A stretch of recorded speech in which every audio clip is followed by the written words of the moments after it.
Welcome to Sweet Life Beat Life. We hope this video helps. Welcome to your quick guide on pan-frying tofu, your path to a crispy, flavorful meal. Tofu is such a wonderfully versatile ingredient, truly a blank canvas for so many different dishes. But getting that perfect golden crust, that wonderful texture, that's where the magic truly happens. We'll walk you through each simple step, making sure your tofu turns out wonderfully delicious and perfectly cooked every single time. The first essential step for truly crispy tofu is pressing it thoroughly.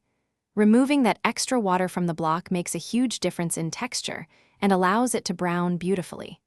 You can use a dedicated tofu press or simply wrap your tofu in a clean towel and place something heavy, like a few books or a cast iron pan, on top. Let it press for at least 30 minutes or even longer if you have the time. Once your tofu is nicely pressed, it's time to cut it into your desired shapes. Cubes, triangles, or even thin slabs all work wonderfully. For that extra crispy exterior, lightly toss the pieces with a little cornstarch or arrowroot powder.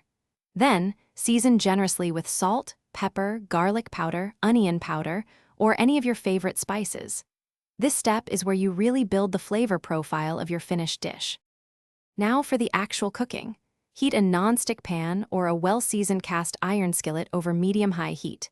Add a generous swirl of high-heat oil, like avocado or canola, letting it get shimmering hot.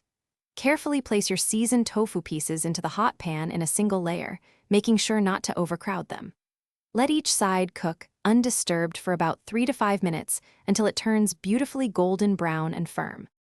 Once all sides of your tofu are perfectly golden and crispy, remove them from the pan and serve right away to enjoy their best texture.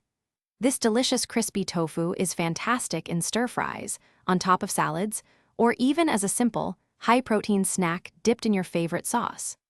Experiment with different glazes, marinades, or spice blends to find endless ways to enjoy this versatile ingredient. Happy cooking! Thanks for watching. Consider subscribing if we helped you.